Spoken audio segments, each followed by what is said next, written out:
Olá, boa tarde. Eu vou iniciar minha audiodescrição. Eu me chamo Lilian, sou uma mulher preta, cis, tenho cabelos cacheados, um pouco abaixo do ombro. Estou usando um top vermelho vinho. Uso óculos prata, tenho um piercing no nariz.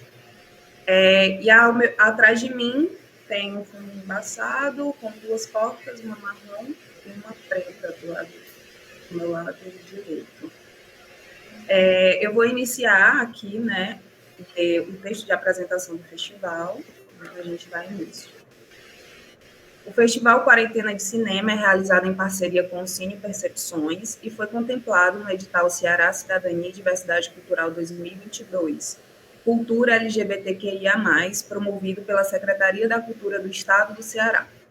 O festival é uma iniciativa de Fran Nascimento, que surge em 2020, com a nossa ideia de promover um espaço em que pudéssemos dar continuidade a nossos trabalhos artístico-culturais, mesmo em tempos de isolamento social. No ano de 2023, continuamos com as atividades virtuais, agora com foco no audiovisual nordestino. Nesta edição, através de convocatória pública, selecionamos 15 filmes do Ceará, 10 filmes do Nordeste, 3 mediadores para os debates e convidamos mais 2 mediadores devido à ausência de inscrições. Vamos dar início ao debate de mais uma semana com o tema Devaneios Reais, Imagens Futurísticas, tendo a participação de Noah Bonoba, acho que é assim que se pronuncia, desculpa se eu estiver errado, Wagner Montenegro, Renata Mourão, Rafael Villarrouca, sob a mediação de Trojane. Eu vou passar a fala para a Trojane, que vai ser a nossa mediadora da tarde. Espero que seja um momento muito rico, né? Tenho certeza que vai ser.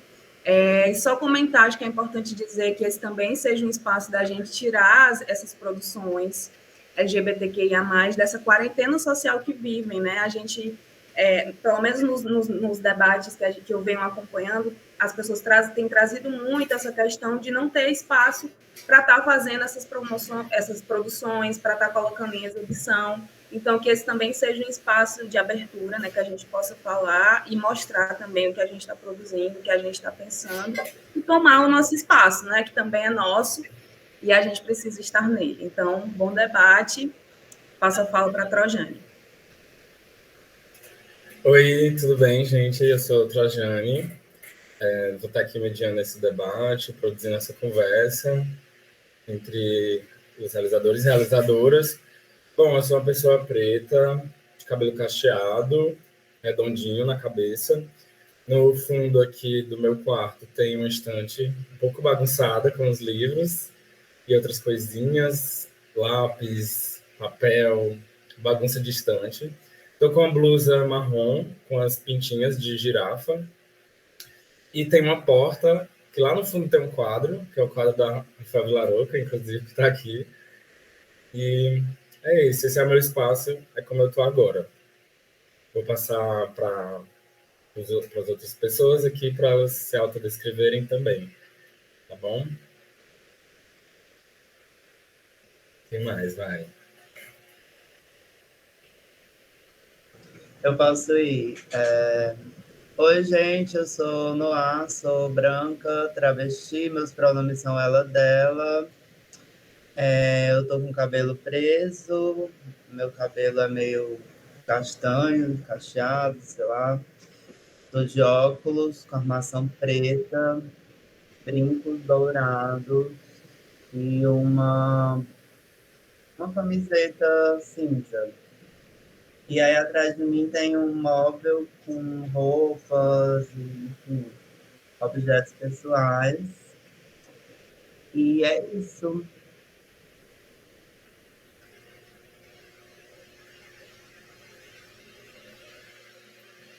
Próxima pessoa? Eu posso ser? Pode.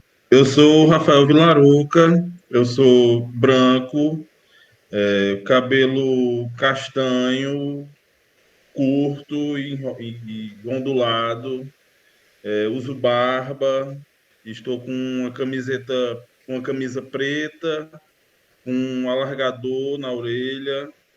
Atrás de mim tem um estante com livros, um quadro com um tigre e um pedaço de uma janela. É isso. Posso ir? Pode. Oi, gente. Eu sou Wagner Montenegro, sou um homem cisgênero preto, uso cabelos castanhos com dreads, todos amarrados ao lado, mais ou menos na altura do ombro. Uso barba fechada, estou com uma camisa marrom com estampas de rosas vermelhas. Ótimo. Falta Tamires, é isso?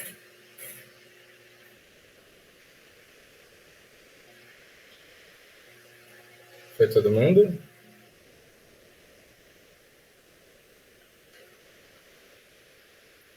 Sim, né? Tá bom. Bom, gente, então, começando aqui a pensar os filmes, eu acho que é bem legal, que antes que eu traga impressões e questões, eu queria muito que vocês falassem brevemente assim, do trabalho de vocês, como uma apresentação inicial, uma abertura, né? Mesmo eu já tendo visto o filme, mas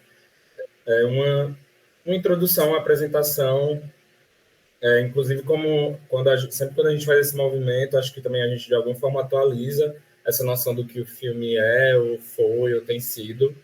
Então eu queria ouvir de vocês brevemente assim um pouco do que o filme traz como questão e, enfim, o que o filme carrega como potencial narrativo e tal, de uma forma mais introdutória, e aí depois vou trazendo questões aqui para lançar, para a gente pensar junto. A gente pode começar com o Noah?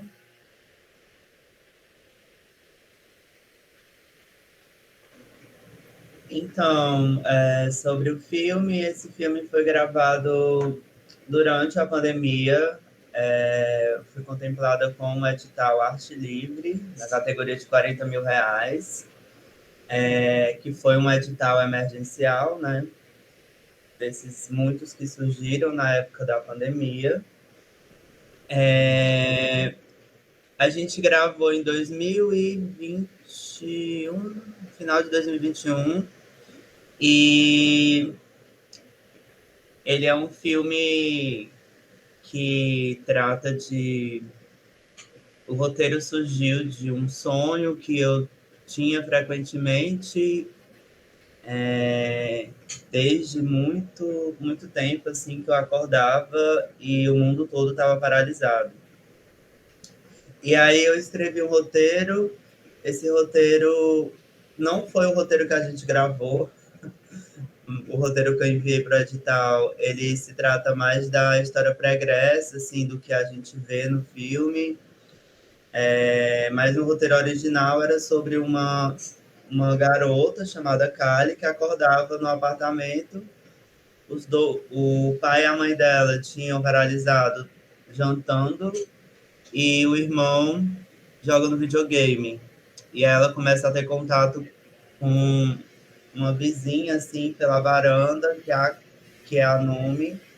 E Kali Numi estão no filme, nessa versão do filme, mas de outra forma, né? A gente deu uma adaptada já para a fase que a Kali já saiu de casa e ela já está coletando coisas pela rua, né? Até que ela recebe um sinal, um chamado da Numi para atravessar e ir para uma outra dimensão, assim. Eu acho que um dado importante, assim, desse filme é que a nossa equipe ela é formada majoritariamente por pessoas trans. Isso era uma vontade muito grande, assim, minha, de formar uma equipe com pessoas dissidentes. Desde eu participei na época da pandemia de muitos fóruns e muitas reuniões, e eu vi coisas que eu não gostei, coisas do tipo, não temos profissionais capacitados para, né, profissionais trans capacitados para para que a gente possa inserir nas nossas equipes, e eu fiquei muito indignada com essa provocação. Fui lá e fiz um filme com a equipe majoritariamente trans para responder a essa provocação e dizer que temos, sim, profissionais capacitados em todas as áreas, inclusive para ocupar cargos de chefia. Enquanto eu puder ganhar editais, isso só vai avançar e avançar e avançar com uma equipe sempre majoritariamente trans, assim, né? Que eu acho importante que essas pessoas, né, estejam trabalhando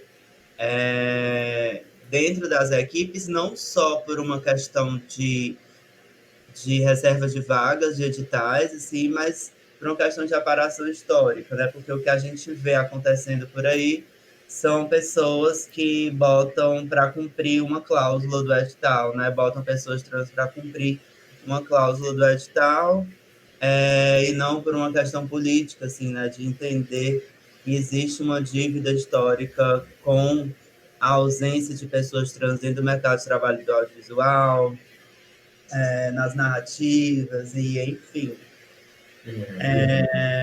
Acho que é isso, para não me estender mais. Só precisava falar esses dois pontos, assim. Acho que esse filme é muito sobre criar um espaço de acolhimento, um espaço seguro para que nós, pessoas trans travestis, possamos criar entre nós também, né? Massa, Noah. E nessa ordem que a gente se apresentou, pode ser Rafael? Oi, pode sim. O meu filme se chama Quando o Passado For Presente, Lembra-se de Mim no Futuro. Essa é uma frase que eu encontro no verso de uma fotografia que faz parte da coleção do meu avô, né? Para explicar um pouco a história de como esse filme surgiu, né? Inicialmente, em 2011, o meu avô me pede para levar uma fotografia dele para ser colorizada em Juazeiro do Norte, né? O meu avô, ele é de Lavras da Mangabeira e veio morar em Icó desde os anos 50, né? E ele sabia que o Juazeiro do Norte possuía uma efervescência cultural e fotográfica, né? Ainda mais nesse lugar da fotopintura, né? Então, meu avô me pede para levar esse retrato dele para ser colorizado. Eu só vou me lembrar desse pedido assim 10 anos depois. Na verdade, não me lembrasse, porque eu sempre me lembrei dele. Na verdade, ele se tornou algo que eu fui tentando maturar, né? Porque eu percebia que existia uma potência poética gigantesca nesse pedido, e eu precisava de mais tempo, inclusive, para compreender o que esse pedido poderia formular enquanto artista, enquanto neto, e as relações que se fazem de afeto nesse trabalho, né, de memórias que, inclusive, são também pessoais, né? Eu começo a gravar esse filme durante a pandemia, né? Na verdade, o filme começa como um registro do processo de encontrar essas fotos, né? Em 2021 eu venho para o ICOR, passar uma temporada. Também, coincidentemente, eu sou aprovado no mestrado com esse projeto, então esse projeto ele passa a ser algo que eu precisava desenvolver e experimentar de diferentes formas, né? Então, ao mesmo tempo que eu começo a colorizar os retratos do meu avô, que se transforma na exposição e num trabalho que se chama Antes que eu me esqueça, né? Porque é algo que eu tento também não me esquecer, né? E acredito que o pedido do meu avô tem também esse desejo de não ser esquecido, né? A colorização e essa retomada na fotografia dele, que eu me lembro após a morte dele, para mim tem essa vontade de não ser esquecido, né? Esse desejo de permanecer na memória, né? Então, ao mesmo tempo que eu colorizava esses retratos, né, colorizava um pouco tentando trazer para a estética contemporânea, talvez me aproximando muito mais de uma estética pop e também das cores que são dos próprios monitores de computador, né? Começo a filmar esse encontro com as fotografias com as minhas tias, e à medida que eu fui gravando, novas imagens foram surgindo a partir das próprias fotografias, né? Porque as fotografias elas acabam se tornando personagens dentro dessa história, né? Que é experimental. E quando essas fotografias se tornam personagens, os locais são evocados. Então, eu busco os locais onde as fotos foram feitas, eu tento envolver também a minha família nesse processo. Então, em determinado momento, eu começo a devolver as fotografias para casa, né? Eu levo essas fotografias, procuro os lugares, alguns lugares onde elas foram feitas, e depois retorno para casa dos meus avós com elas, né? E passo a projetar sobre os móveis, sobre os guarda-roupas, e também alguns experimentos que eu fiz com animação utilizando inteligência artificial acaba sendo incorporado a esse trabalho também, né?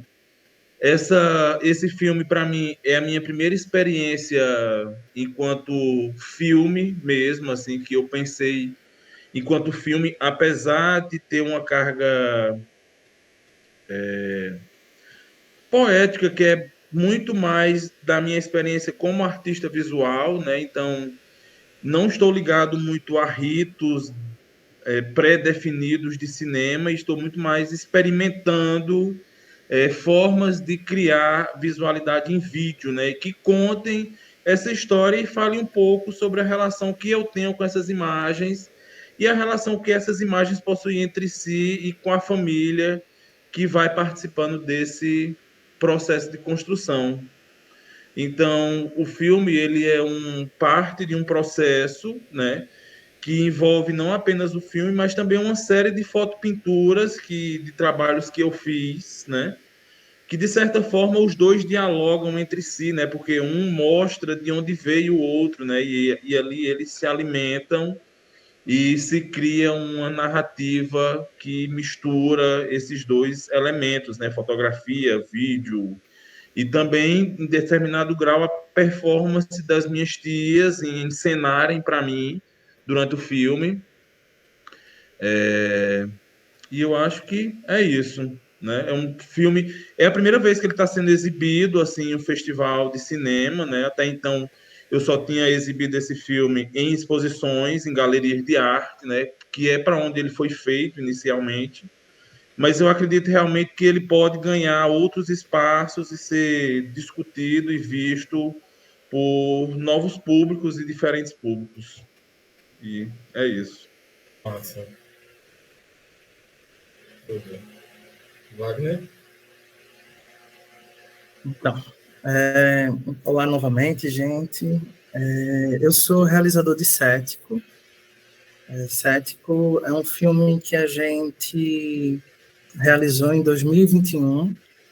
Eu sou do Recife, e aí o filme ele marca muito uma tensão, obviamente, que eu vivi durante a pandemia, né?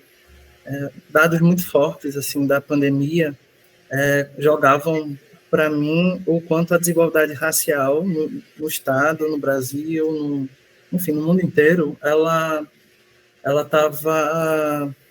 se acentuava, né, com a Covid-19, né? E a gente realizou exatamente o filme quando saiu uma estatística que dizia que 72% das pessoas que morreram de Covid em Pernambuco eram pessoas pretas e pardas. E, obviamente, eu me deparo com esse duplo, né? Me deparo com um letramento racial que acontece ao longo da minha vida. Vou me entendendo enquanto um corpo preto que habita essa cidade, que o Recife, para quem não conhece, é uma cidade que tem um saudosismo da era Maurícia, sabe? Ai, meu Deus, minha gata tá entrando aqui no cenário. Há há no Recife uma ideia de quando os holandeses estavam na cidade, e há os monumentos, assim, bem... há uma valorização do que foi, do que é da colonialidade aqui na cidade, que contrasta muito com a desigualdade racial, né? Então, Cético, ele, na verdade, ele nasce com o desejo de destruição do mundo. Esse é o projeto. Assim, eu sempre costumo falar que Cético é um projeto de destruição. Mas que mundo é esse que a gente quer destruir, né? Esse é o mundo antinegro, é o mundo do racismo, é o mundo, enfim, da transfobia, da homofobia, esse mundo da opressão. E essa destruição também é proposta a partir de uma estética, né? A ideia de criar o filme é que esse ruído ou essa tensão fosse também sentida esteticamente. Então, a escolha de colocar as imagens sobrepostas o tempo inteiro é uma tentativa de tensionar, inclusive, a forma como a gente recebe os filmes, né? A forma como a gente assiste, a forma como a gente produz, a forma como a gente realiza. Então, é um filme experimental, é isso. É um experimento que busca trazer todas as tensões que existem na minha vida, assim, enquanto um homem negro gay que habita a cidade do Recife. É isso, gente. A minha gata vai ficar escalando aqui nesse momento. Massa. Foi todo mundo, né? E aí, gente, a gente tem mais... tem outros filmes na mostra, né? Que é Ondas Trifurcadas, da Pacoa da Silva, Sombras, que é do Manuel Alves, né, também, e o Abjetas, né, da Renata Mourão. E aí, uma das coisas que, assim, vendo, né, os filmes a primeira vez, que eu acho que dentro desse recorte, né, que o festival traz, a gente está sempre tentando fazer essa leitura da curadoria, né, mas também indo além, assim, mas eu acho que eu senti muito forte, assim, como uma primeira coisa, mas na cara, assim, dessas noções de tempo entre os filmes, né? Eu acho que, pelo menos para mim, assim, aí minha experiência enquanto alguém que viveu esse momento da pandemia, né, é que a noção de tempo ela foi ali totalmente arregaçada, extrapolada, assim, né, para um lugar que talvez muitas de nós não vivenciamos igual, assim, né? E aí sempre era muito legal quando as pessoas trans falavam que pessoas trans vivem em quarentena, né? Que pessoas trans muitas vezes vivem nesse espectro do isolamento social, mas mesmo assim a pandemia ela coloca a gente dentro desse espectro, né? E por mais que alguns trabalhassem menos ou mais dentro de casa, ou enfim tivessem condições melhores ou piores de passar esse tempo, ainda assim, frente às desigualdades e às hierarquias, né, que a arquitetura e que a economia, que as questões em volta de nós impõem para nós naquele momento, ainda assim, todas e todos vivenciamos um extrapolamento do tempo mesmo, né? E eu acho que, pelo menos para mim, só agora que eu começo a, de alguma forma, depois da volta da rotina, né?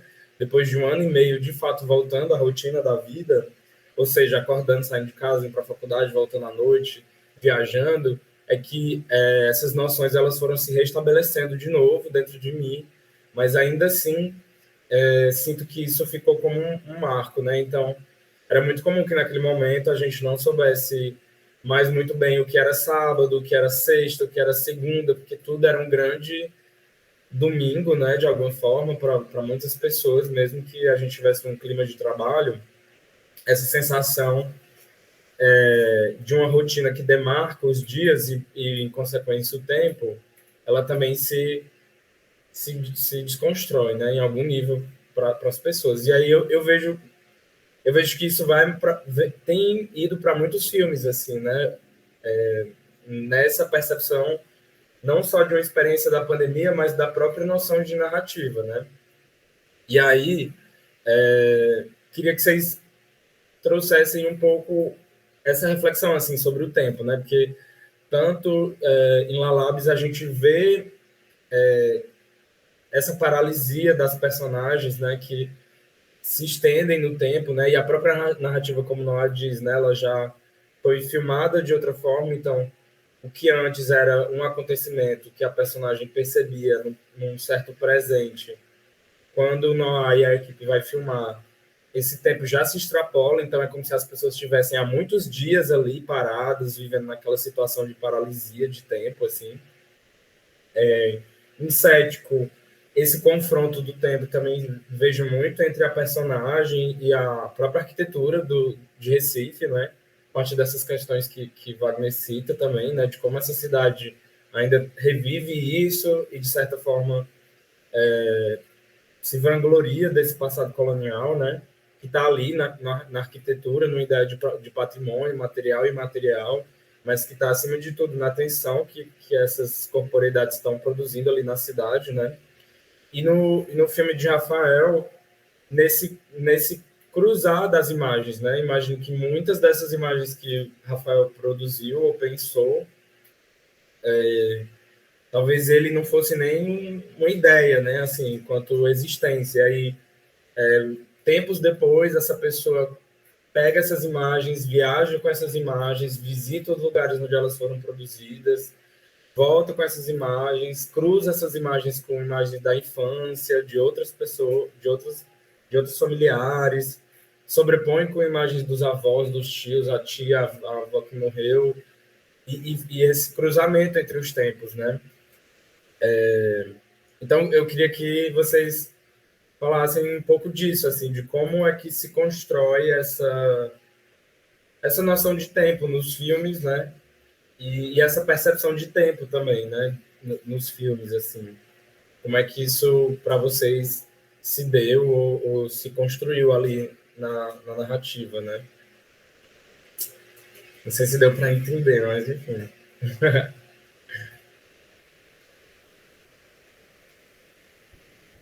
Vocês entenderam a viagem, né? Que eu peguei. Massa, tudo. Então, vamos começar com Noah, sempre nessa ordem. Noah, Wagner e Rafael. Então, a questão do tempo é muito importante no Lalabes, inclusive no sentido de duração, de planos, e era importante a gente criar essa atmosfera de um mundo desertificado, né? Assim, tanto que a gente filmou o som é todo construído na pós, né? Porque a gente não podia captar som de rua e tudo. Para passar essa atmosfera, eu acho que tem uma percepção de tempo, assim, para além da questão pandêmica, uma questão de trazer a discussão sobre o fim do mundo, assim, né? Do quanto que determinados mundos já acabaram e o quanto que outros precisam morrer, né? E essa convocação mesmo para inventar outras realidades, inventar outros planos, inventar outras dimensões, através da esfera do segredo, assim. E um segredo que no filme, né, dentro dessa comunidade que é chamada de Lalabes, né, que elas têm os próprios códigos e elas se comunicam através de outros instintos que não a palavra, né, que não a linguagem. Então, essa outra temporalidade que vai ser criada nesse outro plano, né, para onde elas vão, os códigos, a comunicação, ela acontece em outras esferas, assim. A gente não vê muito isso, porque isso vai mais para a parte do final, mas quando a personagem da Vitrides conversa, né, manda um sinal para a Kari, ela fala um pouco sobre isso, né, de que o nosso mundo não foi construído através das palavras, e que essa é a última vez que ela vai falar, tentando dar esse recado, assim, né? Então, é preciso construir um outro tempo. Eu acho que é isso que o filme convoca, assim, né? Esse tempo, essa temporalidade, esse universo, né? Esses mundos, tal como a gente conhece, né? E foi ensinada. Isso tudo já está falido, e a gente precisa começar a pensar em outros, né? Eu acho que essa é a questão principal, assim, do filme, né? Claro que utilizando flertando com o gênero de ficção científica, né? Com os filmes de zumbi, mas também ressignificando um pouco isso. É, é isso, assim. Tudo. Rafael?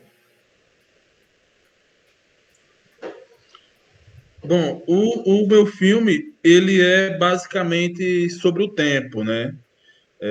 E a relação que se cria entre a imagem fotográfica, as pessoas, o tempo e os lugares, assim, são as três vertentes que eu tento explorar enquanto vou produzindo esse trabalho, né? O próprio título é interessante, assim, ele se chama um título longo, né? Na verdade, eu sempre quis muito trabalhar com um trabalho que fosse um título longo, né?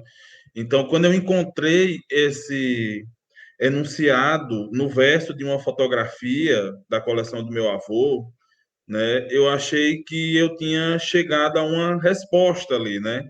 Algo que sintetizava, na verdade, é, essa pesquisa que eu, por tanto tempo, adiei, né? Assim, são quase 10 anos esperando para começar, né? Justamente por achar que trabalhar com arquivo, trabalhar com ainda mais arquivos pessoais, arquivos familiares, né? Isso pode trazer uma carga simbólica, estética, afetiva, que de muitas formas pode se manifestar nesse trabalho, né? Então, quando esse título surge, né, os termos presente, passado e futuro, né, é tentando compreender que essas imagens, a fotografia, ela é da natureza do passado, né? Toda fotografia é sempre passado, né? Que se encontra nesse local em que estamos, no presente, na tentativa de, na apropriação desses trabalhos, dessas fotografias, dessas imagens, né?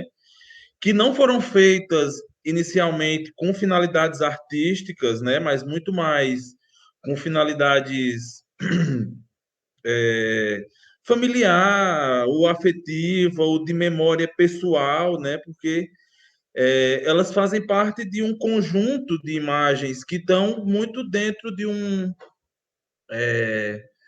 lugar doméstico, né? São álbuns, são caixas que fazem parte de um acervo que é pessoal, né? Quando eu levo essas fotografias para fora, eu penso que é possível imaginar novas narrativas para as imagens, e com isso a gente pode até mesmo vislumbrar um futuro, né? Pensar que essas imagens elas podem participar de certa forma de uma construção de outras realidades, né? Porque essa fotografia ela carrega muitos traços de machismo, de infinitas formas de opressão, né? De repetição de gestos, de ritos, né? Então, é preciso pensar poeticamente sobre essas imagens, né? Como elas podem participar do nosso cotidiano e como isso pode surgir para repensar valores que estão intimamente ligados a esses arquivos, né? Para poder de repente desprogramar os esquecimentos a que estão fadadas todas essas imagens e todas essas pessoas nessas imagens.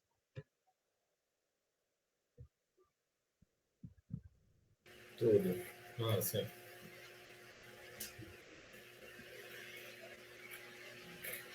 Wagner? Sou eu agora, né? Ah, não sei, eu estava aqui pensando que eu acho que eu não sei muito falar sobre tempo quando eu penso em cético. Eu acho, isso me provocou, né? Porque, enfim, quase não pensei sobre exatamente isso, né? Qual é que o filme trata, ou se isso é uma questão que ele traz muito forte, apesar de trazer, né? Quando eu escuto você, Rojane, eu fiquei assim, obviamente, né? A gente tá, são muitas questões sobre o tempo, inclusive acabou-se o tempo, né? O tempo está acabando para muita gente, ou, ou esse tempo já passou, ou enfim, ou até a própria relação que a cidade tem com isso, né? Como você mesmo aponta, o filme ele passa por 7 pontos da cidade do Recife, que são pontos de memória da escravização. São pontos que foram construídos por mão de obra escravizada, e dentre eles pontos, inclusive, para aprisionar pessoas pretas, e que são hoje pontos, assim, cartões postais, e que tem uma história apagada. Assim, né? A verdadeira história, não sei se pode ser assim, mas assim, um outro lado da história desses lugares não é revelado, né? Então a ideia de Cético era falar sobre esses tensionamentos esses tensionamentos a partir de como contar o outro lado da história que está sendo excluída das narrativas, né? E apesar de tudo isso, expor nossas estratégias de sobrevivência, né? Porque, enfim, apesar do que o mundo já vem acabando para a gente, há bastante tempo, a gente ainda está aqui. Então, a gente tem encontrado estratégias de sobrevivência que me interessam muito mais percorrê-las, né? Talvez seja esse o tempo que eu procuro no filme. Assim. Obviamente, se eu fosse fazer o filme hoje, eu faria de outra forma, né? Uhum. Mas o filme, eu tenho algumas viagens na minha cabeça para poder realizar o filme. Primeiro que eu compreendi que o tempo que eu estava vivendo, que estamos vivendo agora, é um tempo caótico, é um caos, a gente está vendo um caos. E aí, obviamente, eu comecei a refletir sobre essa ideia de caos, eu junto com a minha parceira de trabalho, que é a Andrea Verus, que a gente tem um coletivo, a gente tem um núcleo de experimentações em teatro do oprimido, é isso que a gente estuda e trabalha há um tempo. E a gente foi buscar na filosofia kemética do Antigo Egito a ideia do que é que se pensava sobre o caos, né? E o deus que regia o caos primordial era o deus Sete. E aí a ideia, assim que a gente leu a história do deus Sete, a gente ficou, pronto, isso é uma grande inspiração para a gente.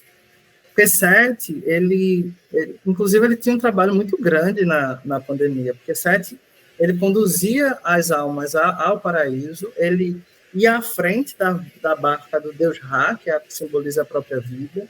Ela era Sete, que na história ele mata a cobra, que é a Apophis, que é o próprio caos, que ameaça o mundo. Então, na mitologia kemética, a noite é essa ameaça de Apophis para engolir o mundo, e aí Sete consegue matá-la, e é por isso que o dia renasce, enfim, tem essa noção. Então, a gente, com o filme, a gente queria trazer uma menção a esse Deus, Sete,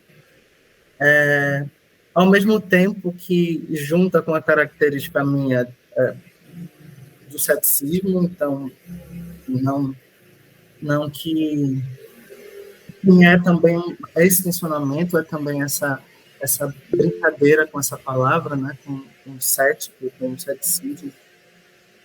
E a personagem é uma figura que usa uma máscara africana, e ela ela é utilizada, pelo menos assim, antes, né, era utilizada em rituais de julgamento. Então, a ideia era justamente a gente tentar trazer uma personagem que julgasse esse tempo, né, que passasse por esses locais, que tem uma memória, então isso aí já revela um tempo, uma memória que é apagada, então há uma tentativa de deixar marcado um outro lado, então a gente cola lambes nesses lugares, inclusive a gente teve alguns problemas, porque a gente, enfim, é lugares públicos, tombados, e a gente está lá colando lambe naquele lugar para marcar qual é a verdadeira história, e aí tivemos quase um indício de problema, mas, enfim, fizemos as nossas pistas para gravar e ir embora e deixar a marca na cidade. A marca, de certo, ficou na cidade durante muito tempo, até que a prefeitura resolveu pintar todos os lugares novamente e saiu apagando nesse tempo. Mas algumas viagens, minha gente. Mas é isso mesmo, assim, acho que pegando já aqui o teu filme, né, para pensar, tipo, acho que vocês vão fazendo um movimento muito de marcar na paisagem esse presente, uma paisagem que é extremamente do passado, né, assim, ali, todo aquele trecho, ela é muito, apesar de uma série de alterações, né, intervenção na arquitetura, ainda assim é uma paisagem que, comparada a muitas outras cidades do país, né, traz muito essa carga, então é quase como se vocês estivessem realmente rasgando e sobrepondo, né?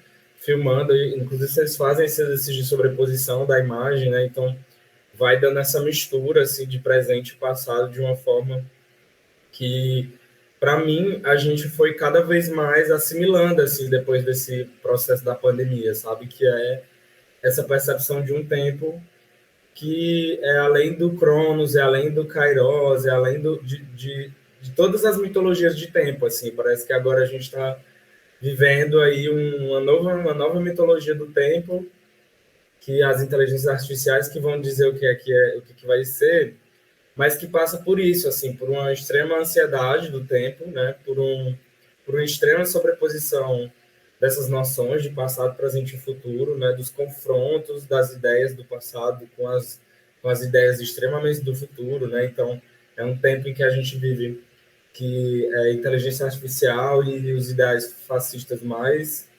antiquados e ultrapassados se assimilando de uma forma, né, totalmente veloz e espontânea. Então, para mim, eu acho que essa é uma das várias camadas que a pandemia carregou de uma forma muito traumática para nós, assim, né?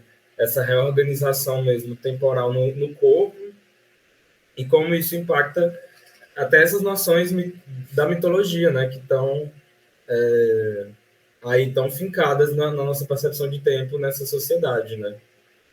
E eu acho que é o mesmo movimento que eu vejo também nos filmes, no filme de Rafael, assim, né? Quando Rafael pega essas imagens e transita com elas, né? Se vocês estavam ali usando a performance e a arquitetura, né, para sobrepor esses tempos, acho que Rafael faz isso numa certa materialidade, pegando a fotografia, levando para um lugar onde ela foi feita, né?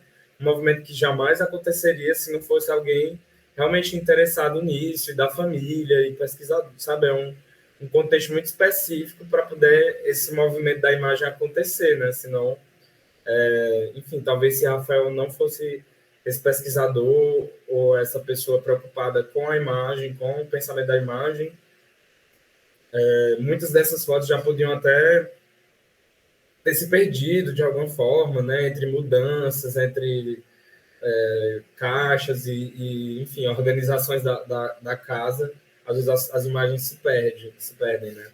Então, eu vi muito esses traços no filme. E aí eu acho que para a gente encaminhar para um último questionamento, assim, eu fiquei pensando em todas essas relações de tempo, né? E acho muito massa, tu falou, né, Wagner, que até foi uma coisa que realmente, assim, às vezes a gente está pensando em construindo o filme dentro de outras chaves, né? mas acho que a proximidade dos filmes também banha o filme dessas questões, né? Então, quando eu vi no teu filme as datas, né, as figuras históricas e esse confronto, né, com essa figura totalmente ancestral no presente, né, já fui levada para esse recorte, né, esse confrontamento, essa confusão, atraque entre os tempos, que é muito massa, assim. E aí eu fico pensando muito isso também, né, que vocês levam isso para o filme, né, de uma forma que é conceitual também, né, no sentido de como a imagem é construída na fotografia, como a imagem é construída na montagem, né. E aí, assim, no teu filme eu vejo isso muito na fotografia e na performance das colagens, né. Acho que a montagem ela tem sim um ritmo que confronta essas noções de tempo, mas ainda assim eu vejo que é na fotografia, na performance e na colagem que isso se dá, né. Já no filme de Rafael, como existe uma quantidade muito variada de material, né? Então, vídeo VHS, fotografia analógica em preto e branco, fotografia analógica colorida, fotografia digital, animação. Eu acho que isso ficou ali mais no lugar da montagem, assim, né? Claro, na junção dos materiais, mas principalmente nessa movimentação da montagem.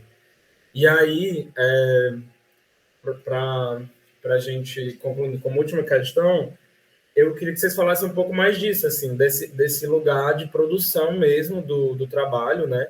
De como essas decisões, a partir do que era percebido como conceito, né, como argumento do trabalho, como é que vocês foram na fotografia e na montagem, no caso do filme do Wagner também no figurino, né, na arte, como é que isso foi se dando, né? Tipo, essas decisões, né? Que existe, sei lá, no teu filme, né, Wagner, existe um programa performático, né, que aquela personagem segue, que poderia ser dançar, que poderia ser sair correndo pela cidade, que poderia só ser ficar parado, né? Ao mesmo tempo, Rafael poderia ter só usado um tipo de imagem de arquivo, né? Mas não, vocês resolvem fazer com que cada elemento do filme diga muito sobre esse confronto de tempo, assim, na minha visão, né? E aí queria saber um pouco de vocês, assim, de como foi esse processo de construção, assim, né? De fotografia, de montagem, de som, e como é que vocês trazem esse debate que o filme traz e carrega, assim, sabe?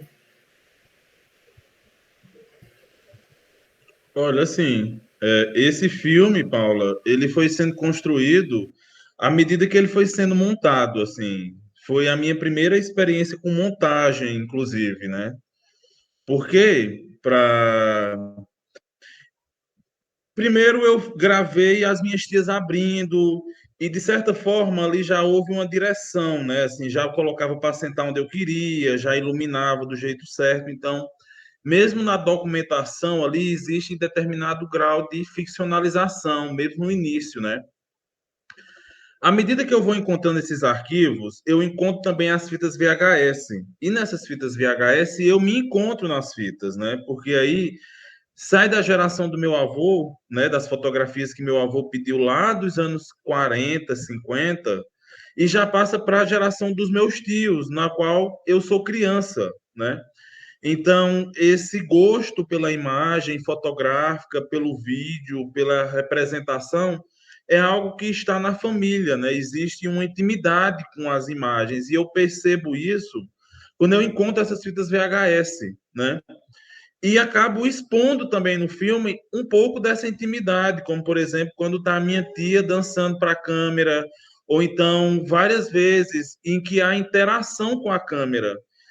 Quando eu estava montando, é, de certa forma, selecionava esses lugares de vídeo em que é possível, em que se percebe que a pessoa sabe que está sendo filmada, né? Que ela representa para a câmera. Então, em alguns momentos do filme, a seleção foi meio essa, né? De entender que essas pessoas sabem que estão sendo filmadas, né? Justamente para poder, em certo grau, discutir sobre a ficção que existe dentro de cada imagem fotográfica. o teor ficcional que existe dentro dessas imagens e como eu tensiono a ficção que já existe nelas, né? O mistério, o segredo, já está tudo nessas imagens. Essas imagens já carregam esse tipo de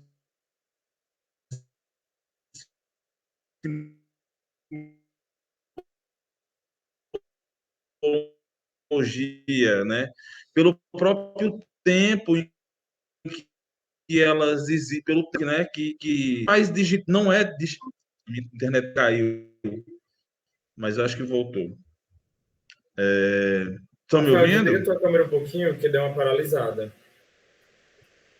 Mas o último momento que você falou, que pegou bem, foi que você estava falando sobre o mistério que já havia nessas imagens implícitas. Assim.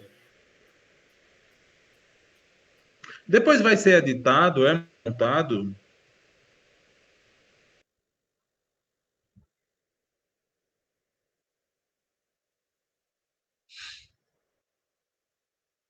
Não, eu quero só finalizar.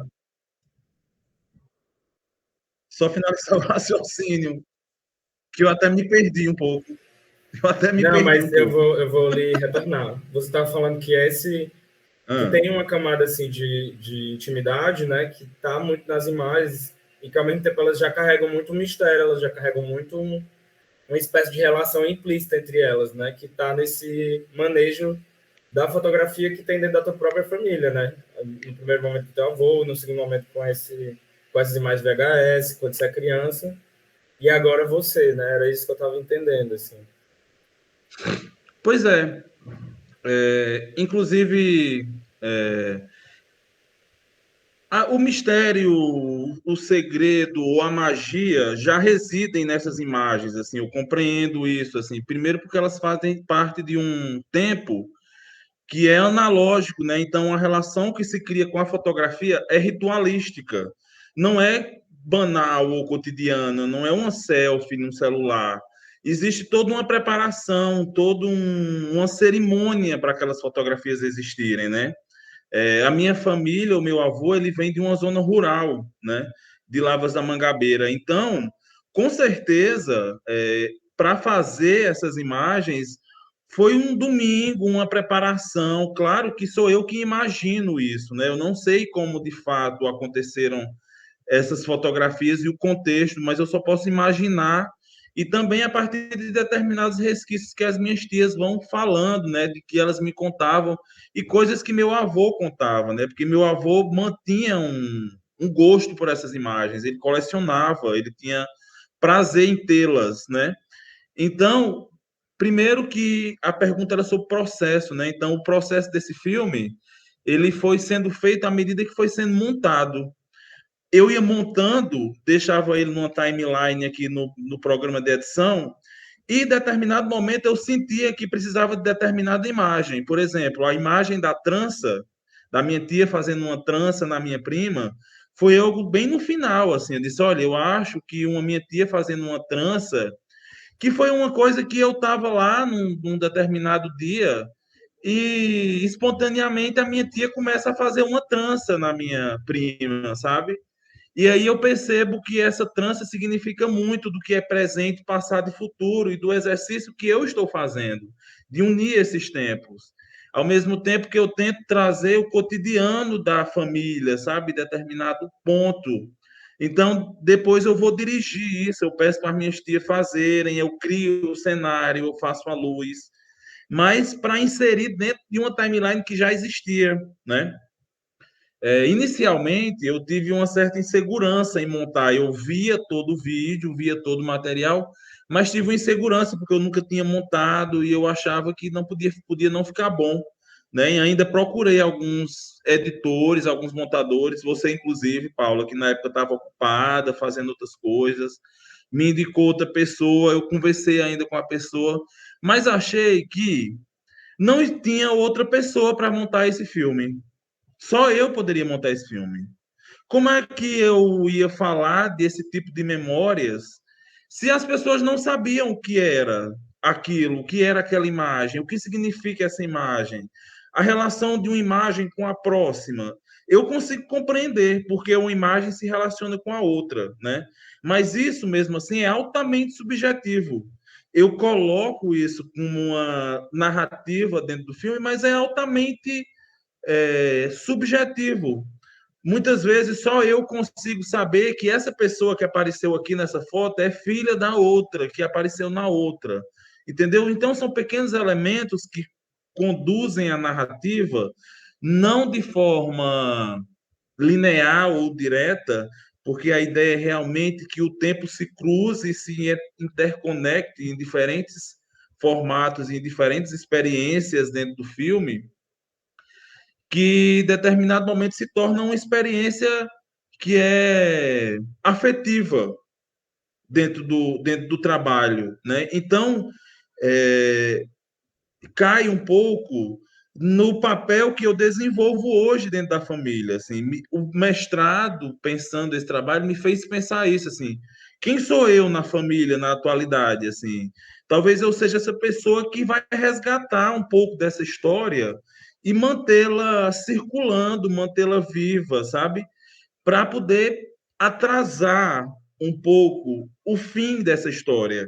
Porque eu entendo que toda história tem um fim, toda história acaba, mas a gente pode também atrasar um pouco, fazer com que determinadas histórias passem mais tempo e ganhem novas narrativas.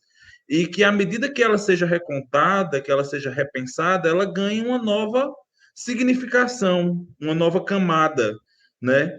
E com isso eu passo a compreender que o meu desejo de ser fotógrafo, de trabalhar com vídeo, com cinema, com imagem, surge muito dessa minha experiência infantil, né? De ver essas fotos pela casa, de minha tia estar com a filmadora filmando e as câmeras fotográficas estarem ali nas reuniões de família, né? Então, o filme ele traz isso, né? Um pouco dessa memória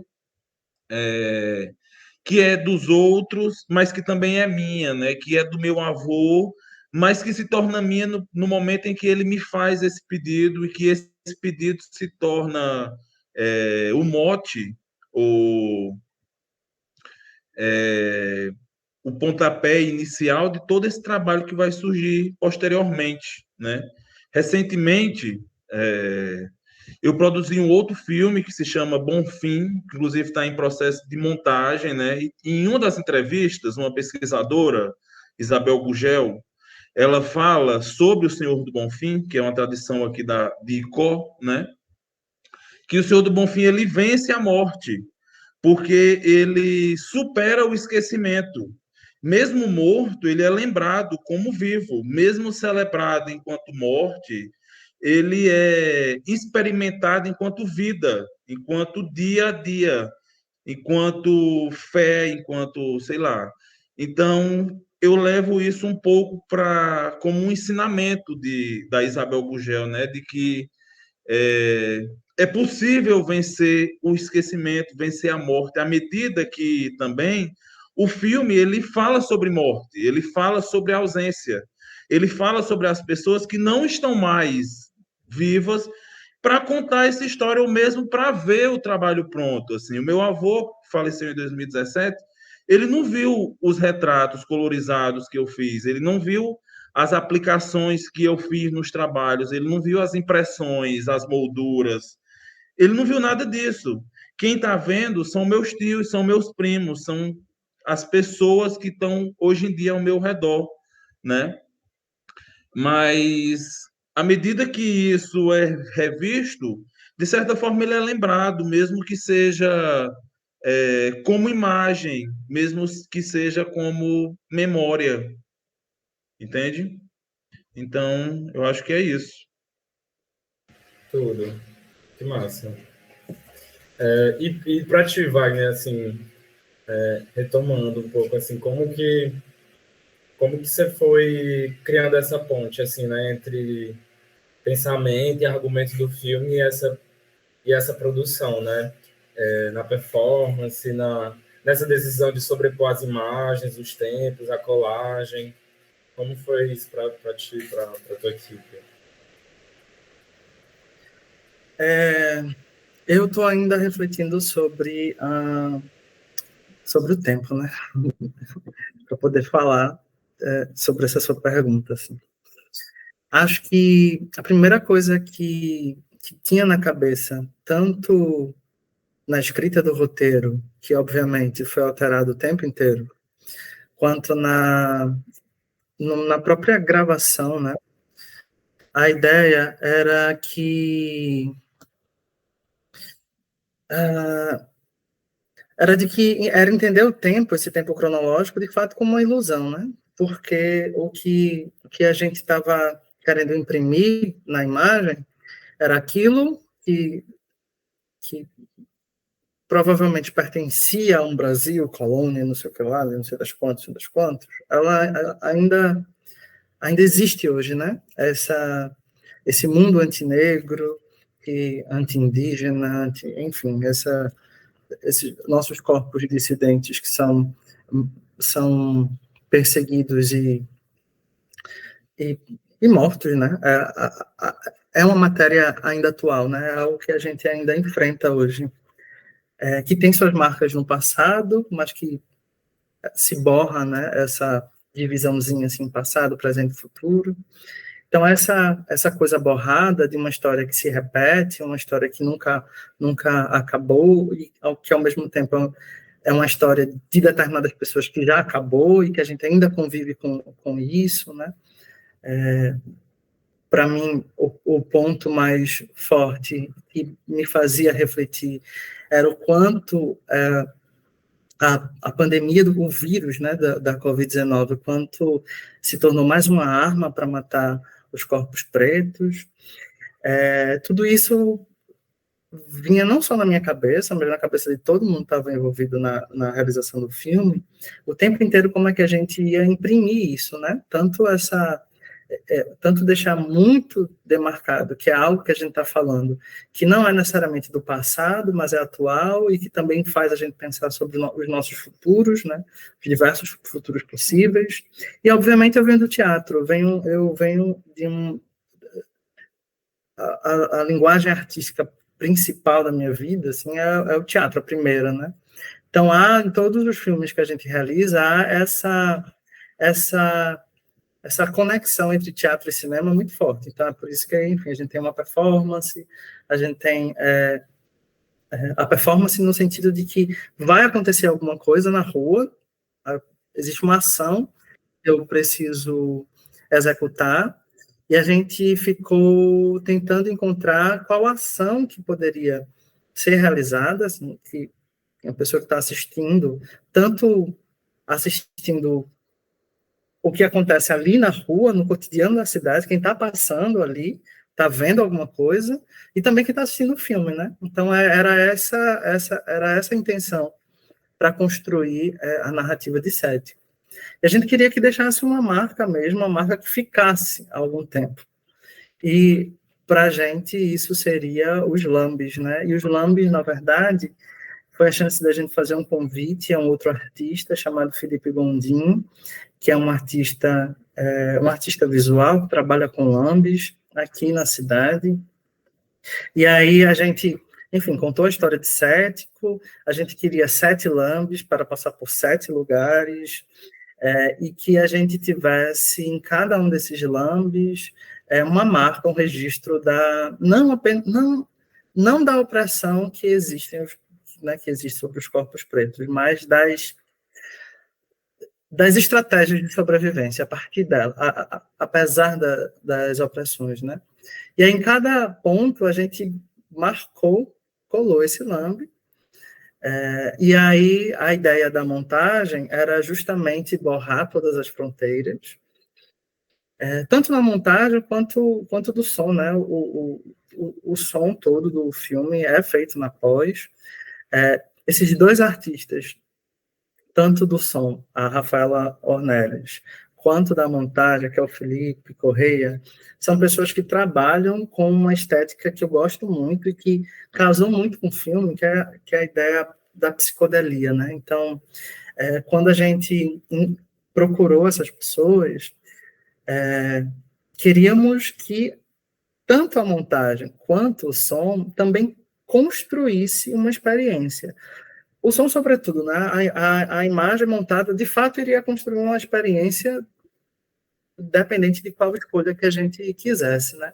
O som também, mas a gente queria trazer uma imersão, assim. Eu acho que a gente queria trazer alguns incômodos, inclusive. Tem momento que a trilha, ela me sufocava, ela me incomodava, e eu dizia, bom, é por esse caminho que a gente quer, assim, desde o início do filme que a gente tentou trazer essa ideia da navegação, né, no Rio Capibaribe, que é um rio importantíssimo aqui para a cidade do Recife, e foi por onde muitas pessoas traficadas de África entraram no Recife, entraram no Brasil. Na verdade, o Recife era um porto que vinha muita gente daqui, e ao mesmo tempo foi pelo rio que entraram, mas também foi pelo rio que foram encontrar sua liberdade, né? Havia uma rota de fuga pelo rio, inclusive a rota de fuga para ir para o estado do Ceará, né? Esse é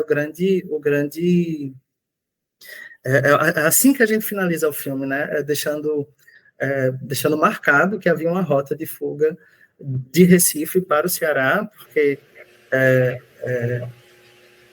a proibição da escravização no Ceará aconteceu 3 anos antes, né? Uhum. Então, tudo isso esteve presente enquanto a gente estava montando o filme.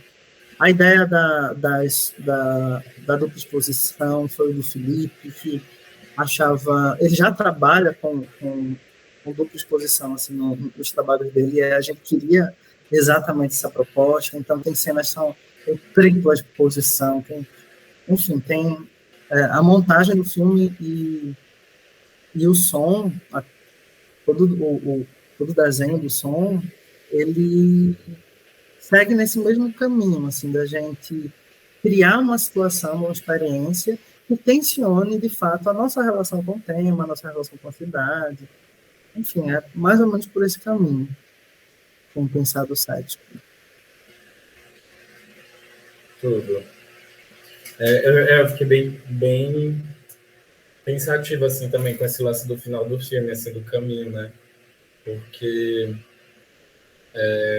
enfim, as histórias que chegam, né, desse tempo para nós, elas já são muito corrompidas, e a gente tem uma tendência ainda a olhar para elas muito a partir desse território como ele está dado hoje, né, assim, muito bem dividido, muito bem articulado, né, entre estradas e aeroportos e rodoviárias, mas tem todo um entrelaçado desses territórios que estava vinculado a outras, né, outras percepções, né, caminhos, rios, povos, comunidades, enfim.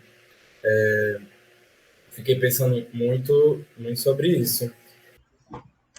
Olá, pessoal do Festival Quarentena. Meu nome é Renata Mourão e vou me apresentar agora.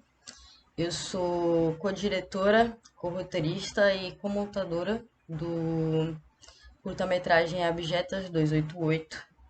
Eu estou aqui representando o filme, representando a minha companheira de trabalho também, Júlia da Costa, que está atualmente estudando em Cuba. E eu vou me descrever agora. Eu sou uma mulher branca, me identifico como lésbica. Eu tenho cabelos curtos, raspados na lateral. Eles são castanhos, estão um pouco molhados, que eu tomei banho agora há pouco. Minha pele é branca, minhas sobrancelhas são finas, castanhas também. Eu tenho um piercing na sobrancelha, tenho um piercing na aba do nariz. Eu uso um brinco de tesourinha e umas argolinhas na orelha. E uso também um negócio de abrir celular na orelha. Um colazinho de miçangas preto com olho grego, daqueles tipo choker. Estou com uma blusa amarela com listras fininhas pretas. A iluminação do ambiente não é natural. Estou aqui no meu quarto pela noite com a luz do teto e mais 2 luzes aqui que vêm pela minha direita. O meu quarto, ele tem a pintura azul meio mal feita, meio borrada, com 2 tons diferentes. Eu tenho a cortina cinza, meio grossa de linho. que está na janela, que está aberta, né? Uma visão para a rua, numa avenida.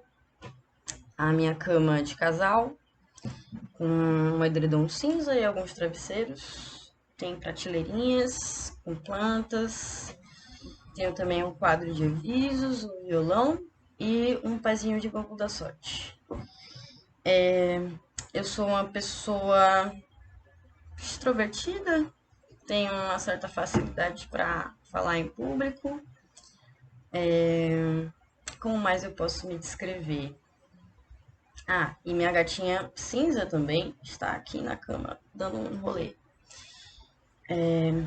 Mas é isso, pessoal. Eu sou formada em cinema pela Universidade Federal de Sergipe. Atualmente eu trabalho com edição de vídeo como técnica lá no Departamento de Comunicação. Eu sou mestranda em cinema e interdisciplinaridade. Atualmente eu estou começando a formar minha pesquisa sobre ficção científica e corpos ciborgues. Ainda estou nessa definição de tema, porque eu sou uma aluna especial, ainda não estou de fato dentro do meu mestrado.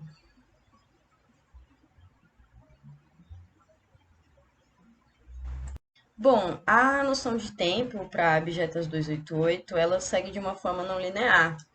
Quando a gente idealizou o roteiro, eu e Júlia, a gente tinha pensado em fazer um curta-metragem de baixo orçamento, né? Com uma pegada diferente, né? Numa visão de videoclipe, a gente queria fazer um musical com músicas eletrônicas, né? Com techno. Então a gente pensou que a gente não precisava necessariamente seguir um padrão, né? A gente queria realmente quebrar, até com a montagem, essa questão de se apegar com o tempo linear dos acontecimentos, até porque o que move as nossas protagonistas é o desejo, né? O desejo de estar em um lugar melhor, né? O desejo de usufruir das coisas boas da vida, né? De quem tem mérito. Então, no processo de feitura do filme, a gente passou por muitos problemas também que alteraram a lógica do tempo, né? Até porque a gente fez esse processo, que foi o nosso TCC, em pandemia, né? A gente gravou em fevereiro de 2020 e logo depois a gente teve que parar as nossas gravações, a gente teve que fazer um processo de meio de inserts de imagens e até de reformulação, né, do curta, porque a gente teve essas limitações de não poder sair de casa. Então, afetou a história como um todo, né? A gente tinha que fazer com que as personagens andassem a cidade, tivesse essa noção de passagem de tempo, de busca, né? Porque é um filme que é uma deriva, né? Em busca de Aracaju Gardens. Então, essa noção de tempo, ela não fica muito clara para o telespectador. A gente consegue compreender que isso pode ter sido em um dia, mas pode não ter sido em um dia, né? Que elas vivenciaram todas essas situações na cidade de Aqui, né? Todos esses encontros com esses outros personagens. Então, a gente foi muito atravessada pelas questões que a gente estava vivendo pessoalmente, né? Então, a noção desse tempo, ela também se quebra com as performances. A gente consegue deslocar o filme dessa narrativa que de alguma forma também era linear, né? A gente pega a personagem saindo da casa dela, encontrando, né, a Valença encontrando a Joana, e elas pegando o táxi lotação e indo em busca de pessoas que pudessem dar informação. Só que o tempo ele tem essas elipses, né, esses saltos que muitas pessoas também questionavam, assim, né, pô, elas estão vivendo uma viagem, porque elas fumam, né, durante essa busca elas fumam, então as pessoas também acham que a distorção da percepção delas também afetaria a distorção do próprio telespectador. E a gente deixa isso em aberto, porque a gente não tinha esse compromisso necessariamente de contar com os ínfimos detalhes tudo que era de acontecimento na verossimilhança. A gente queria também transpor o psicológico delas, né? Por isso que a gente também tem algumas cenas que, como por exemplo do Mangue, que é o momento da Joana íntimo, né, pessoal, que ela está em contato com o Mangue e com todos aqueles símbolos e signos, né, que são importantes para a busca dela, porque Joana é a personagem tímida, né, porém ela é que é a pulsão para que as duas queiram sair dessa situação. Então, é como também o tempo é sentido por ela, né?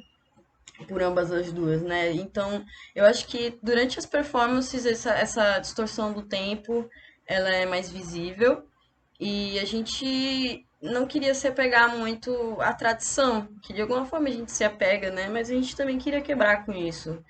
Então, é isso, acho que quando se trata de um filme de baixo orçamento, como foi o nosso, né? A gente arrecadou dinheiro com festas, enfim, vaquinha, a gente só conseguiu R$ 6.000. Então a gente tinha que trabalhar dentro da nossa realidade, né? E até o tempo para nós da produção passava de uma forma diferente. Foram 4 dias intensos de gravação em vários bairros da cidade, né? Aquela rotina cansativa, né? De set de filmagem e depois para lidar com esse material e perceber as nossas falhas e conseguir ainda, né, arrumar algum tipo de solução para os problemas que a gente teve por na necessidade de estar distante. Então, isso afetou completamente a nossa pós-produção e que de fato vai afetar o mundo diegético também, né? Então, acho que esses atravessamentos foram importantes para definir como é que o tempo passa também para elas.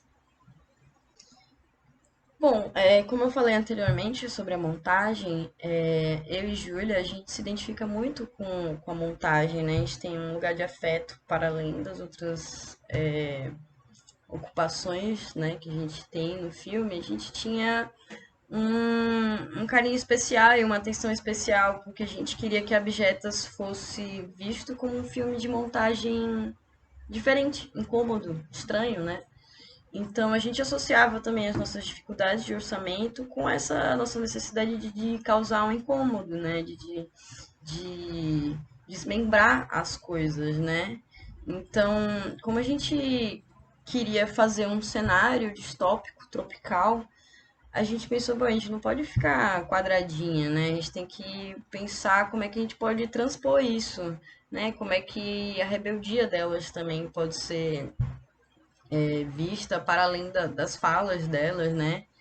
Porque os diálogos não falam muito, é mais o que acontece, né? A performance, principalmente, tem um papel muito forte, né, na linguagem de videoclipe que a gente tem, né? A nossa trilha sonora foi feita especialmente para o filme, então a gente foi tendo construções da montagem no roteiro junto com a galera do som. Então, quando a gente fazia a captação, por exemplo, da performance de Valença saindo de casa, o nosso produtor Neto Astério ia descrevendo os movimentos e Bruna Novelli, né, a nossa diretora de fotografia e também operadora de câmera, ela ia compreendendo e formando ali mesmo, né, a,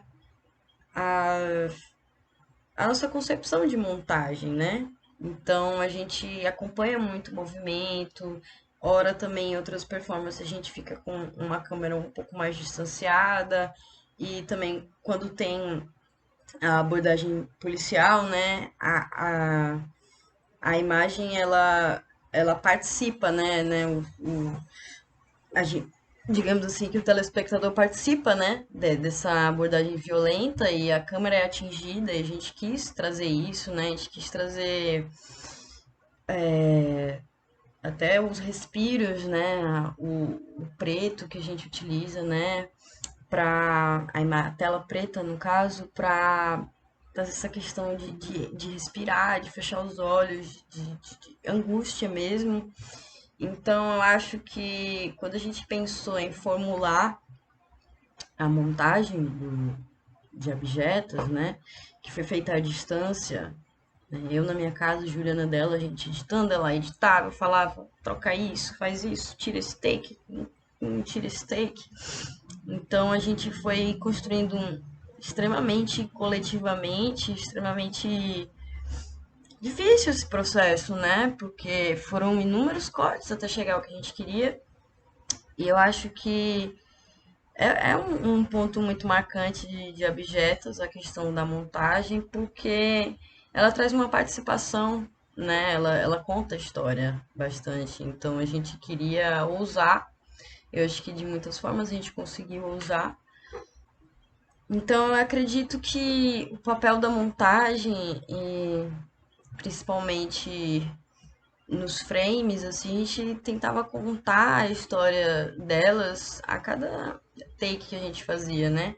Tem pequenos easter eggs, assim, na imagem, as pichações, elas se mexem, elas olham, elas observam, para passar essa questão da vigilância, né? Então a gente quis fazer tudo muito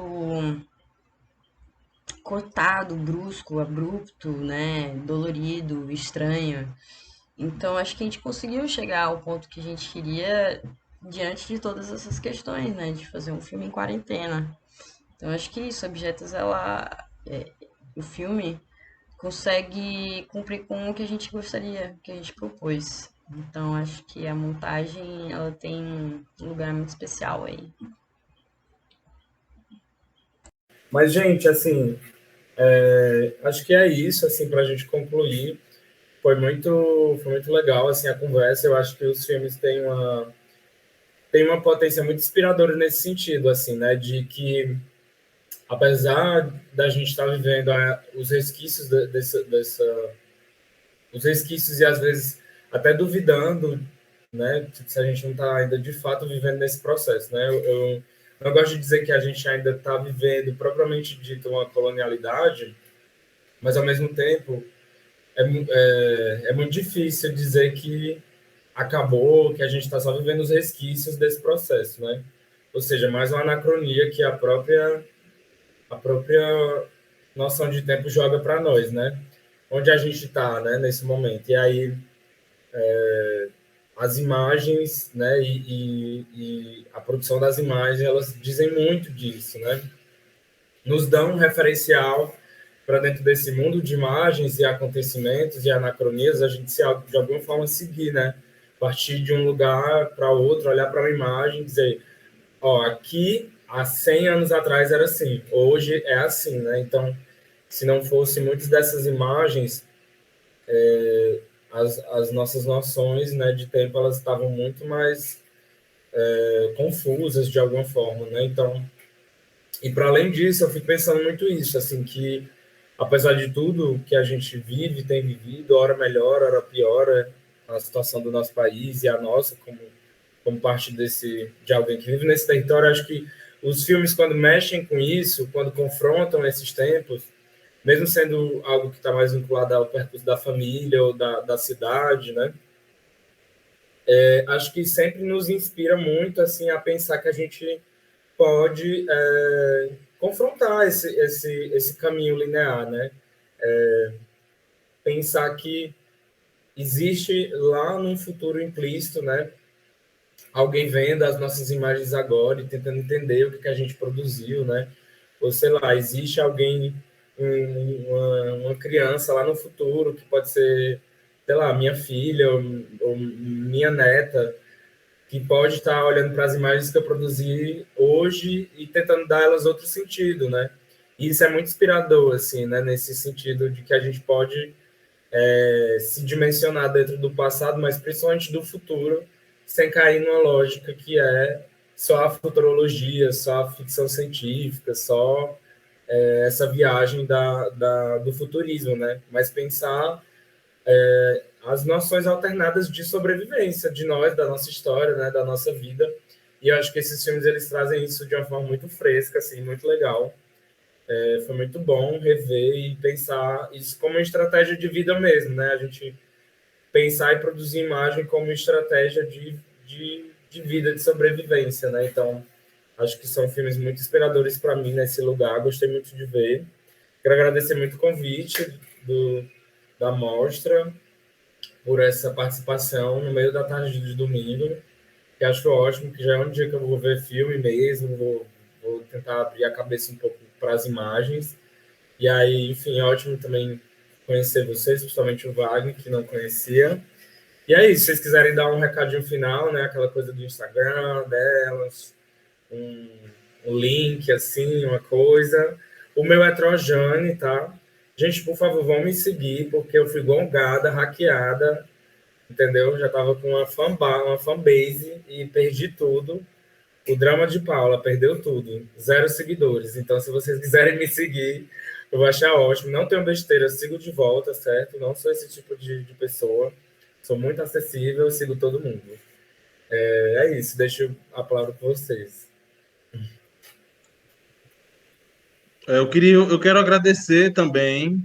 Fiquei feliz de ter sido a Paula, que vai fazer essa mediação, que é uma parceira já de muitos anos, já trabalhamos juntos, e é uma das pessoas que, inclusive, me ensinou sobre cinema, né? Eu estou aprendendo sobre cinema, né? Eu sou artista visual e estou agora entrando nesse universo narrativo e artístico, né?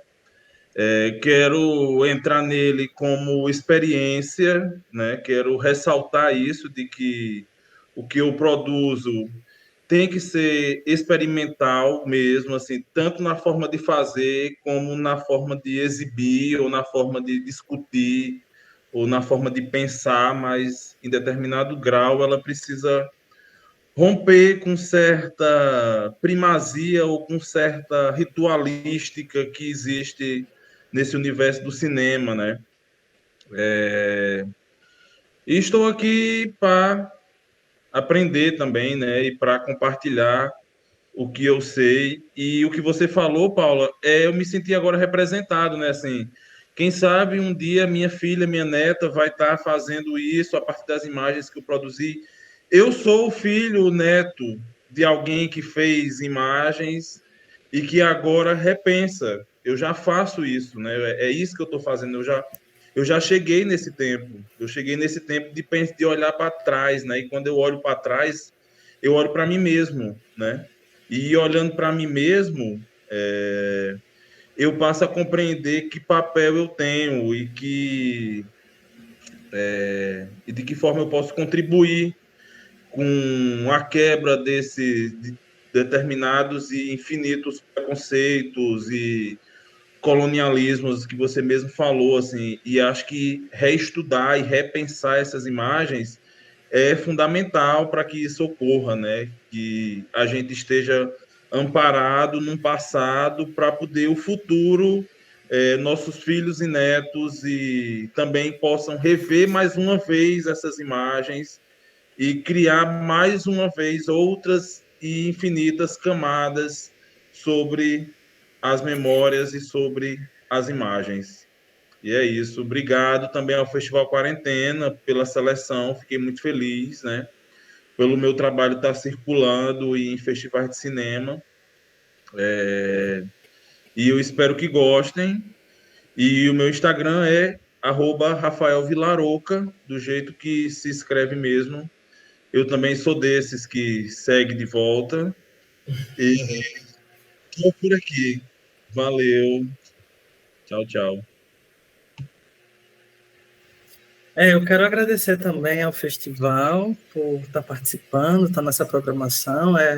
Para mim é uma alegria enorme, né? O filme foi realizado em 2021 e estamos aqui em 2023 e continua sendo exibido, tendo espaço para o diálogo. Isso me deixa muito feliz em poder estar aqui na tarde de domingo, conversando com realizadoras, realizadores, pessoas que estão vibrando na mesma intenção que eu. Então, eu fico muito grato. Também quero deixar as minhas redes, assim, eu faço parte do Next, né, que é o Núcleo de Experimentações em Teatro Oprimido, em que a gente se utiliza, na verdade, do teatro oprimido para a criação, para a produção cinematográfica. Então, além de Cético, tem outros filmes que é possível ver também no YouTube do Nexto, o nosso site www.nextpe.com, deixa eu botar isso aqui. .com. Errado. E nosso Instagram é o nepico.pe. E tem o meu pessoal também, que é o Wagner Montenegro. Queria dizer que esse projeto de destruição do mundo que a gente pensa não termina em Cético, a gente tem outras próximas destruições, ou a gente vai dinamitar em outros lugares também. Eu acho que é isso. Muito obrigado. Foi uma delícia estar aqui com vocês. Um prazer enorme. Espero poder vê-las pessoalmente, quem sabe nesses festivais daí. É isso. Um cheiro, gente. Nossa. Vamos lá, então, tirar uma foto? Bora. Dar um printzinho. Botar um textinho, só vai assim.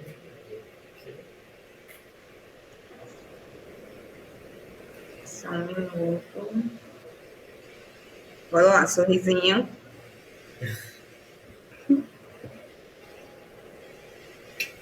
Chique. Oi. Tudo. Alguém mais quer falar alguma coisa? Bom, gente, no Festival Quarentena, só agradecer a Trojane, né, pela excelente mediação, ao Rafael, ao Wagner, no ar também, que precisou sair. É um prazer imenso ter vocês compondo o festival, então muito obrigada. Espero realmente que a gente possa se encontrar presencialmente em algum momento. Beijo. Beijo.